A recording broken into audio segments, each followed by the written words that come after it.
परम धीमहि ओम शांति शांति शांति।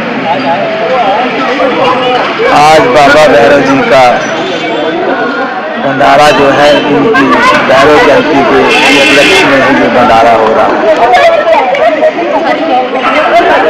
एक अष्ट भैरव में ये बाबा भैरवनाथ बटकुनाथ भैरव जी है और जहाँ का ब्राह्मणों का ये कुल देवता है। और ये जो आज जितना भी जो भंडारा हो रहा है, इस सब का तिल हर प्राणी का एक एक तिल लगा के वही संयोग बनता है, उसी संयोग से ये भंडारा है। तो भंडारा जो है, ये दान जो दिया जाता है, एक होता है विधि के अनुसार, एक होता है अविधि के अनुसार। जो विधि से किया जाता है वो निष्कर्म योग होता है, और जो अविधि से होता है वो साकाम फल की इच्छा रखते हैं। एक कर्म योग, एक ज्ञान योग। और निष्काम से जो दान दिया जाता है वो श्रद्धा से दिया जाता है, और जो श्रद्धा से दान दिया जाता है वही दान जो है स्वीकार हो जाता है। फल दोनों से मिलता है, विधि से भी मिलता है, अविधि से। अविधि जो होता है वो मूढ़मति से, अपने मन से, मन मर्जी से, और विधि जो होती है वो ईश्वर के अनुसार और निमित्त बनकर। आज हम भी जहाँ हैं ये हमारे से नहीं है, हम एक निमित्त मात्र हैं। करने वाला वो वही है, ईश्वर ही है, बाबा भैरवनाथ जी है।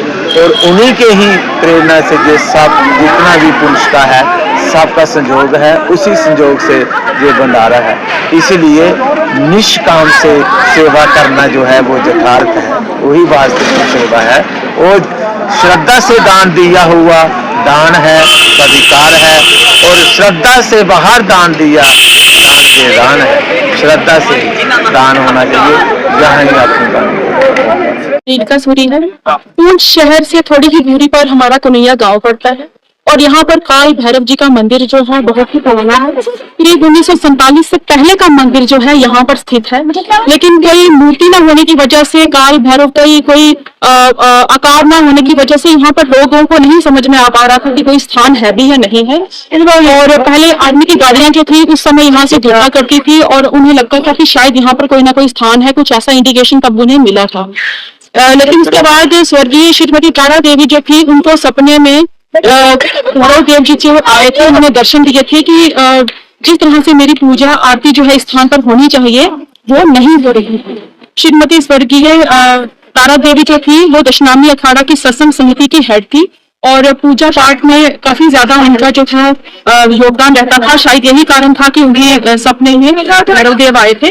और उसके बाद उन्होंने इस मंदिर के बारे में जो था लोगों के साथ बातचीत की, इस मंदिर का प्रसार किया, प्रचार किया, और यहाँ पर सत्संग करवाए गए, और धीरे धीरे लोगों को ये जानकारी होने लगी कि ये भैरव देव का स्थान है। आज यही भैरव देव जो है ब्राह्मणों के कुलदेव कहलाते हैं, और इतना बड़ा विशाल जागरण जो हर वर्ष यहाँ पर होता है वो इस बात का साक्षी है कि आज कहीं ना कहीं मुझे लगता है कि उनका योगदान यहाँ रहा है। उसके बाद यहाँ पर बहुत सारी कमेटीज, बहुत सारे लोग जो हैं यहाँ पर जुड़े, जिसकी वजह से एक छोटी सी चट्टान ने इतना बड़ा रूप ले लिया भैरव देव का, और यहाँ पर इतना बड़ा विशाल जागरण सत्संग जो है यहाँ पर होते हैं।